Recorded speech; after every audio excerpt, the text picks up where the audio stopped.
Hi everyone, welcome to my channel neptunium chemistry. और आज हम स्टार्ट करने वाले हैं मोल कॉन्सेप्ट। सबसे पहले बात तो ये कि आई एम रियली सॉरी कि वीडियो बहुत दिनों बाद आ रही है, मे बी अप्रॉक्स 2 मंथ्स बाद। तो कुछ प्रॉब्लम से थी, इसीलिए वीडियो लेट आ रही है, बट आई प्रॉमिस आज से अब से रेगुलर वीडियो अपलोड होगा। और मैं ट्राई करूँगी एटलीस्ट वीक में 2 वीडियो अपलोड हो, और उससे ज़्यादा होने से भी होगा, और मिनिमम 2 वीडियो अपलोड करने की कोशिश कर रहे होंगे। तो आज स्टार्ट कर रहे हैं मोल कॉन्सेप्ट। तो हम लोग पढ़ रहे थे हम लोग फर्स्ट चैप्टर पढ़ रहे थे एनसीईआरटी का क्लास 11 का। उसमें से हमने लास्ट जो टॉपिक पढ़ा था वो पढ़ा था हमने सिग्निफिकेंट फिगर्स, और आज जो हम पढ़ रहे हैं मोल कॉन्सेप्ट। ठीक है, तो सबसे पहले थोड़ा डिस्कस कर लेते कि अचानक से मोल वर्ड कहाँ से आया। ठीक है, या फिर मैं ये बोलूँ कि एटम्स या फिर मॉलिक्यूल्स या फिर आयंस के केस में मोल वर्ड क्यों यूज़ हो रहा है। ठीक है, सबसे पहले अगर मैं ये बोलूँ, क्या बोलते हैं, जैसे नॉर्मली अगर डेली लाइफ में देखा जाए तो अगर मैं मार्केट जा रही हूँ या फिर आप मार्केट जा रहे हैं और आपको बोला गया कि आप 1 डज़न एप्पल लाएंगे, मतलब 1 डज़न एप्पल। तो डजन मीन्स क्या समझते हैं हम लोग, 12। ठीक है, मतलब मुझे टोटल 12 एप्पल्स लेने पड़ेंगे, ऐसे समझाते हैं।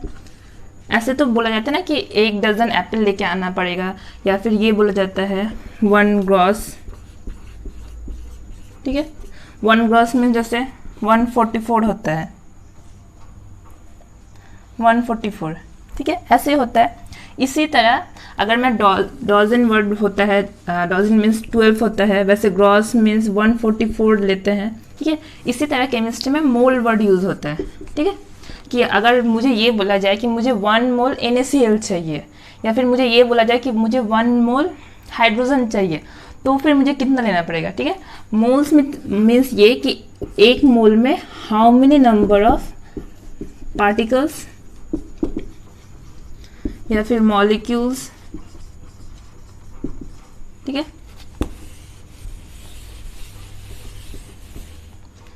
या फिर एटम्स और आयंस प्रेजेंट। ठीक है, मतलब ये एक जैसे 1 डॉजन मीन्स 12 होता है ना, वैसे 1 मोल मीन्स एक पर्टिकुलर वैल्यू होता है। ठीक है, वो वैल्यू लेके मुझे जो NaCl लाने बोले या फिर हाइड्रोजन लाने बोले, मुझे उतना पार्टिकल्स या फिर उतना मॉलिक्यूल्स या फिर एटम्स लेना पड़ेगा। ठीक है, तो सबसे पहले हम लोग देखते हैं कि 1 मोल्स का वैल्यू कितना होता है। तो मेरा 1 मोल इक्वल टू होता है 6.022 इंटू 10⁻23। ठीक है, 6.022 इंटू 10⁻23 पार्टिकल्स। ठीक है, जबकि मैं यहाँ पे सिर्फ 1 मोल यूज़ कर रही हूँ, कुछ एटम या फिर मॉलिक्यूल्स या फिर आयंस ऐसा कुछ यूज़ नहीं कर रही हूँ, तो मैं सिर्फ इसीलिए पार्टिकल्स बोल रही हूँ। ठीक है, जैसे अगर मैं ये बोलूँ 1 मोल, अगर मुझे बोला जाए कि मुझे 1 मोल हाइड्रोजन एटम चाहिए, अगर मैं बोलूँ किसी स्टूडेंट को कि मुझे 1 मोल हाइड्रोजन एटम चाहिए। ठीक है, तो 1 मोल हाइड्रोजन एटम मीन्स क्या होगा, मेरा 6.022 इंटू 10⁻23 हाइड्रोजन एटम्स। ठीक है, उसी तरह ये बोलो 1 मोल NaCl चाहिए, तो फिर क्या होगा, 1 मोल NaCl मीन्स 6.022 इंटू 10⁻23 NaCl। ठीक है, जैसे मैं बोलती थी ना, मैंने बोला जैसे स्टार्टिंग में डॉजन मीन्स 12, वैसे मोल मीन्स जो होता है 1 मोल मीन्स ये वाला वैल्यू। ठीक है, तो आप ये चीज़ नोट कीजिए, मैं फिर से लिख रही हूँ।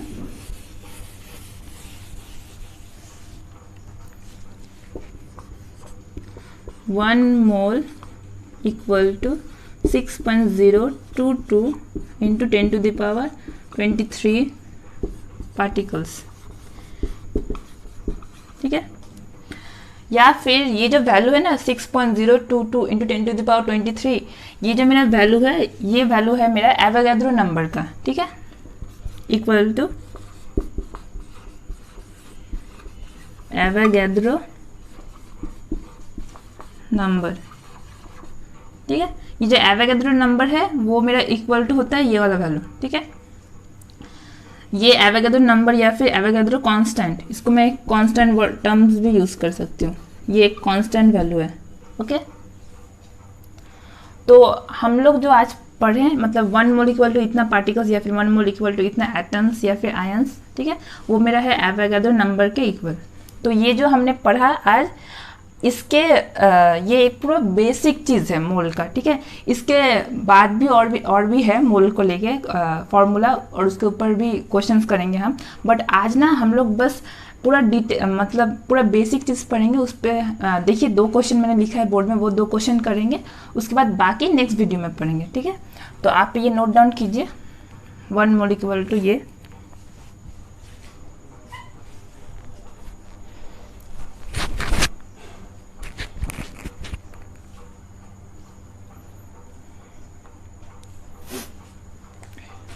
हुआ। अब मैं मोल का डेफिनेशन लिख दे रही हूँ।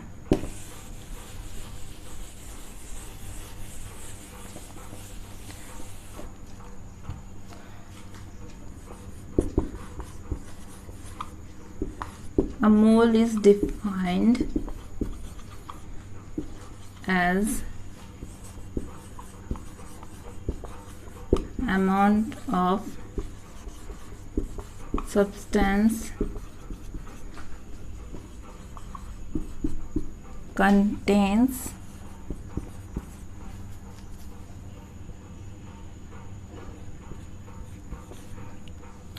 in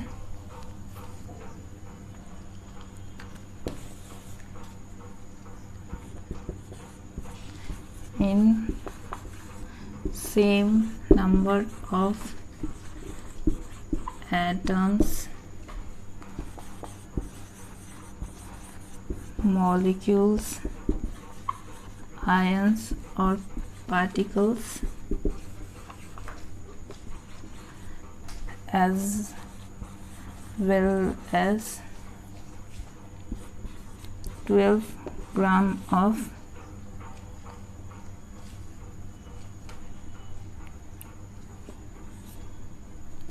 as well as 12 gram of as well as यहाँ पे चलो क्या as well as present in 12 gram of C12 isotopes, ठीक है, आइसोटोप।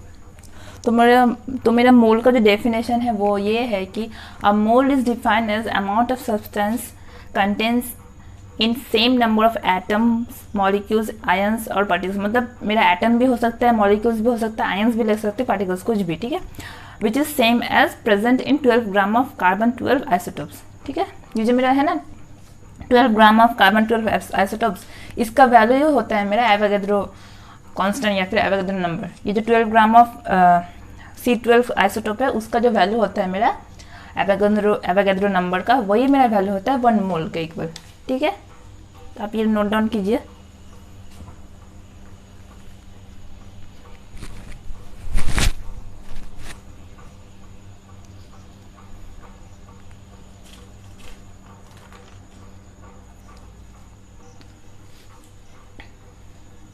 हुआ।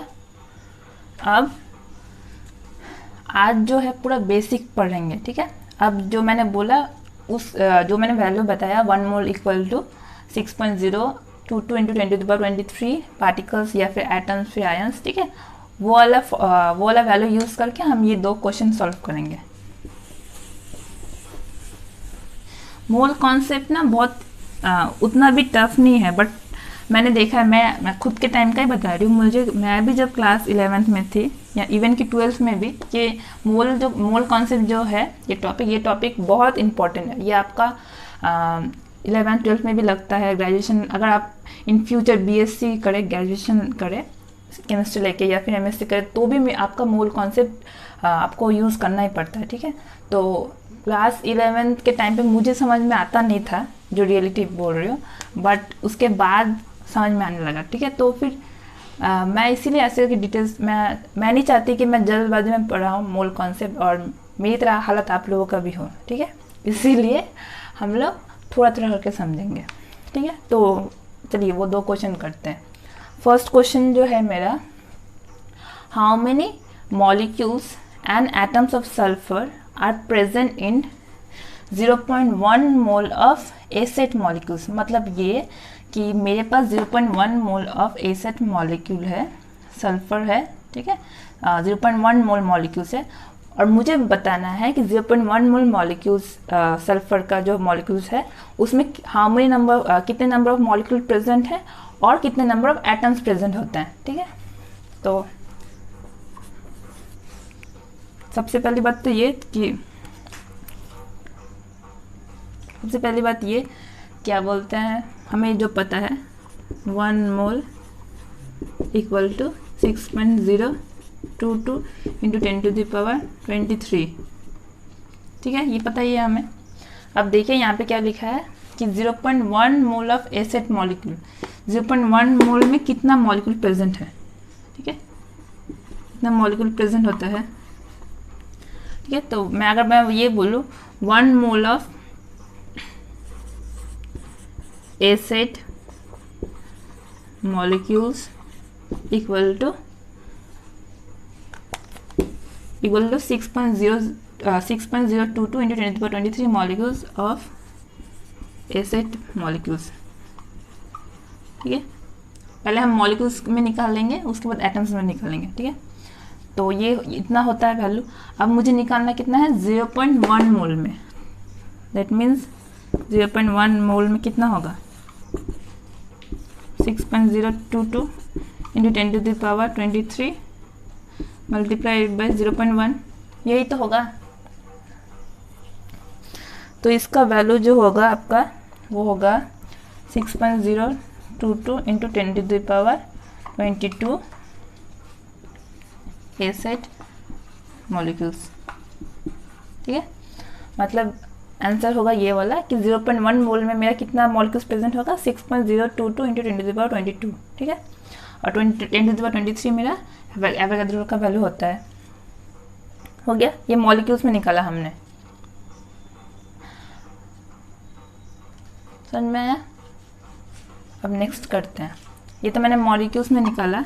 अब देखिए अगर मैं ये बोलूँ एक मॉलिक्यूल है सल्फर का, तो इसमें एटम्स कितना प्रेजेंट है 8 एटम्स प्रेजेंट है, दिख रहा है हमें यहाँ पे कितने, ये एक मॉलिक्यूल है सल्फर का, इसमें एटम्स कितने प्रेजेंट है 8, ठीक है।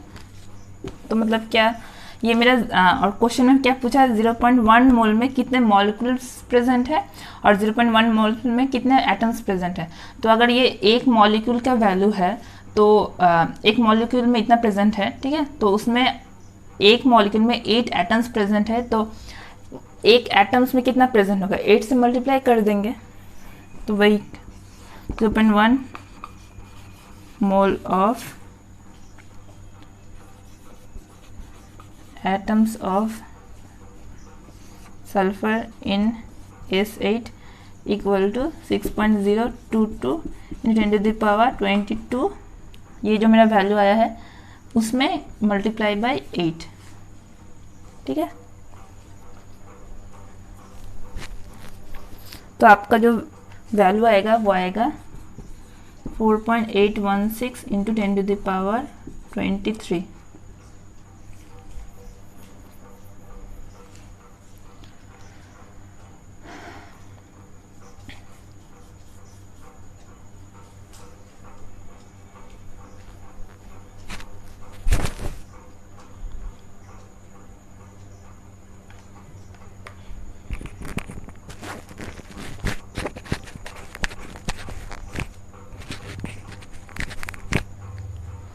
ये हुआ।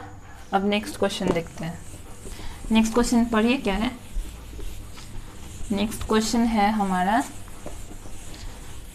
Calculate number of moles of iodine in a sample 1.0 into 10⁻22 molecules. मतलब देखिए यहाँ पे क्या था, मेरा मोल दिया हुआ था, मुझे मॉलिक्यूल्स में निकालना था। यहाँ पे मुझे मॉलिक्यूल्स में दिया है और मुझे मोल्स में निकालना है, ठीक है।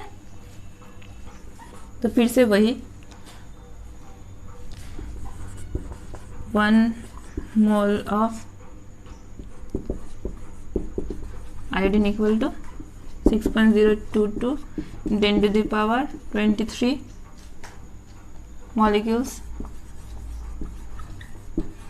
ठीक है। तो इसको मैं ऐसे इसको इक्वल टू ये भी लिख सकती हूँ। तो क्या होगा मेरा, इसको अगर मैं रिवर्स में लिखूँ 6.022 10⁻23 molecules equal to 1 mole of iodine, ठीक है।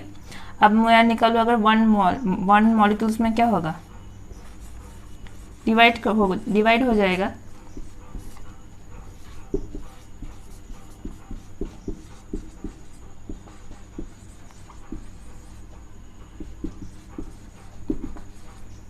ठीक है, अब मुझे निकालना है 1.0 इंटू 10⁻22 मॉलिक्यूल्स में। तो क्या करना पड़ेगा, अब मल्टीप्लाई कर देना पड़ेगा। इसको मैं ऊपर लिख रही हूँ,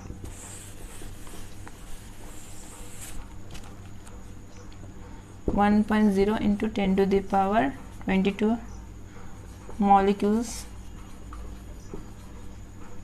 equal to 1/6.022 10⁻23 multiplied by 0.1 into 10⁻22 mole of iodine.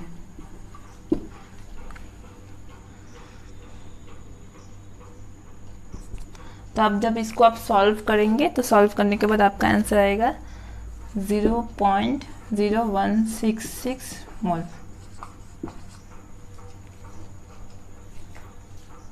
ठीक है।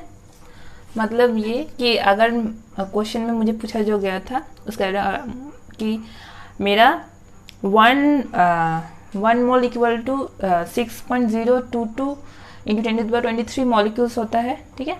और यहाँ पे मुझे पूछा गया कि इतना मॉलिक्यूल्स में कितना मोल पूछा है, ठीक। तो पता चल गया 1.0 इंटू 10⁻22 मॉलिक्यूल्स इक्वल टू 0.0166 मोल, ठीक है। तो इतना मॉलिक्यूल्स में मेरा इतना मोल प्रेजेंट होता है, जो मेरा सैंपल दिया हुआ है उसके अकॉर्डिंग इतना मॉलिक्यूल्स में मेरा इतना मोल ऑफ आयोडीन प्रेजेंट है, ठीक है। मोल ऑफ आयोडीन। तो आज इतना तक ही रहने देते हैं, ठीक है। बाकी हम नेक्स्ट वीडियो में पढ़ेंगे। Thank you.